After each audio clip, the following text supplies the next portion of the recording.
Good morning. हे काय नीलम, तू खाली झोपली होतीस? हो, मला सवय. आणि हे काय करतेस तू? हा, घडी कशाला घालतेस? घरात नोकर आहेत ना ही सगळी कामं करायला. तू नुसती हाक मार, ते येतील लगेच. हा बरं, ही घे. तुझ्यासाठी जायफळ घातलेली कॉफी आणली मी. मला माहितीये तुला सकाळी सकाळी जायफळ घातलेली कॉफी आवडते म्हणून. अगं घे, घे ना.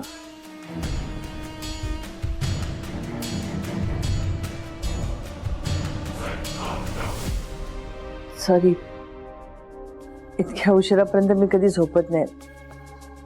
लवकर उठायची सवय आहे मला, पण काल रात्री जरा जास्तच झोप लागली. पण तू लवकर उठून तरी काय करणार आहेस? घरातली सगळी कामं करण्यासाठी आपल्याकडे नोकर आहेत ना. हा, तू फक्त आराम करायचा आहेस बस. हा, अगं घे ती कॉफी, घे, गार होईल. अरे वा मणी, स्वानंदी, या या या. Good morning. अरे या आत या. हा, तुम्हाला काल रात्री झोप व्यवस्थित लागली ना? अरे म्हणजे काय, स्वतःच्या घरात झोपायचं सुख काही औरच असतं. बरं, मी तुम्हाला खरं म्हणजे बोलवायलाच येणार होतो नाश्त्यासाठी. बरं झालं तुम्ही आलात ते. चला.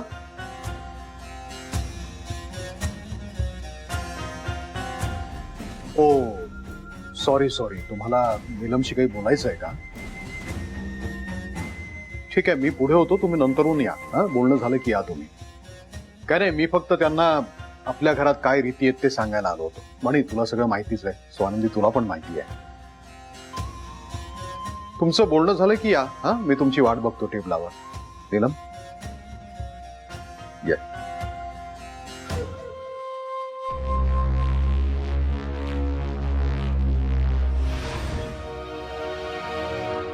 अरे या या.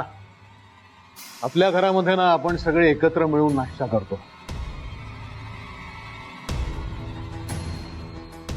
म्हणजे मीच तशी पद्धत घालून दिलेली आहे. कसं होतं, सकाळी सकाळी कुटुंब एकत्र बसलं, त्यांच्यामध्ये बोलणं झालं की कोण काय करणार आहे, कोण कुठे जाणार आहे, हे सगळ्यांना समजतं. कोणाला समजा काही महत्वाचं बोलायचं असेल, महत्वाचं सांगायचं असेल, तर हीच ती वेळ असते. कसं आहे, आपण सगळे एकत्र बसलो ना की आपापसातलं प्रेम वाढतं, आपुलकी वाढते. बसा ना तुम्ही, बसा, या. नीलम ये, या खुर्चीवर बस. अगं ये, बस बस.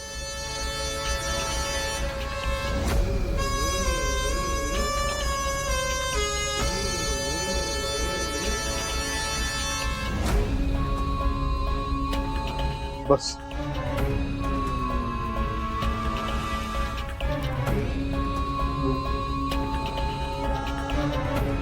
एक मिनिट, इथे का बसतीयस? ही माझी जागा आहे. इथे कोणीही दुसरं बसायचं नाही. ह्या खुर्चीवर तुझं नाव लिहिलंय का? हो, इथल्या खुर्चीवरच नाही तर प्रत्येक गोष्टीवर माझं नाव लिहिलेलं आहे, वर्षानुवर्ष. पण आता तुम्हाला दिसत नाही, ती वेगळी गोष्ट आहे म्हणा.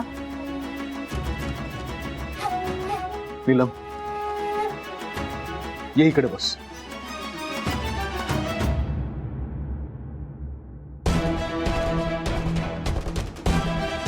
ये. डॅड, ही जागा माझी आहे. आधीपासून मी तिथे बसतोय. सुजितराव, लहान मुलासारखं वागू नका. खुर्ची खुर्ची काय चाललंय तुमचं? मोठ्यांशी कसं वागायचं हे कळत नाही तुम्हाला? बसून दे त्यांना. नीलम बस.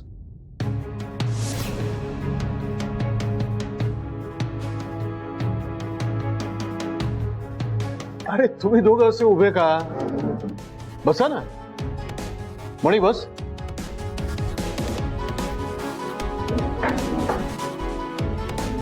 काय गे नाश्ता काय बनवलायस आज तू?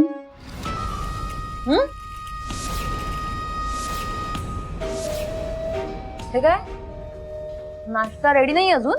काय गे स्वानंदी, नाश्ता कुठे आहे? उभी राहणार आहेस का अशीच? जा जाऊन नाश्ता कर.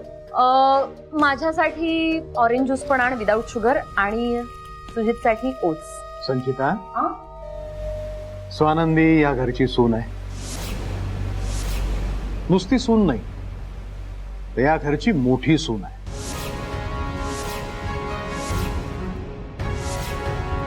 आजपर्यंत आपण तिच्या हातचं जेवण नाश्ता खाल्लाय की नाही? ती सुगरण आहे आपल्याला सगळ्यांना माहिती आहे. आता या घरची धाकटी सून म्हणून आज तू नाश्ता बनव.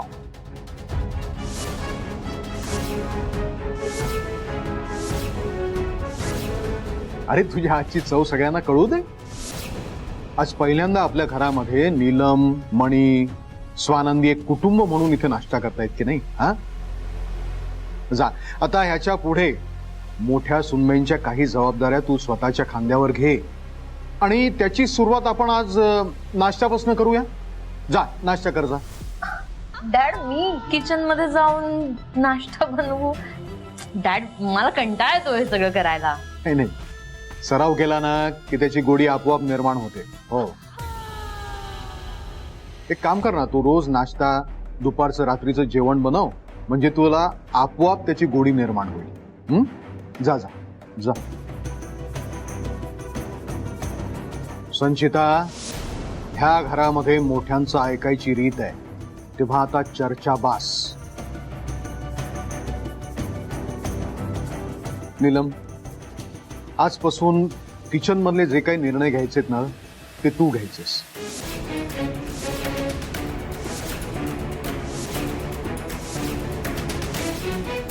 म्हणजे कोणाला काय काय हवंय, काय काय बनवायचंय, नाश्त्यासाठी, जेवणासाठी आणि स्वयंपाक कोण करणार हा निर्णय सुद्धा तू घ्यायचायस. मी कशाला, म्हणजे जे चाललंय ते ठीक आहे ना, मग मी कशासाठी? नाही ठीक आहे, जे आहे ते ठीक आहे, पण तू समजा ते हातात घेतलंस ना तर ते आणखीन उत्तम होईल म्हणून सांगतोय. प्लीज नाही म्हणू नकोस. तुला नाश्त्यासाठी काय हवंय ते सांग, संचिता बनवून आणे. नाही म्हणजे माझ्या एकटीसाठी कशाला, सगळ्यांना जे हवं ते काही चालेल. ठीक आहे, मग तुला जे हवंय तेच आपण सगळ्यांसाठी करूया. हा, काय हवंय सांग.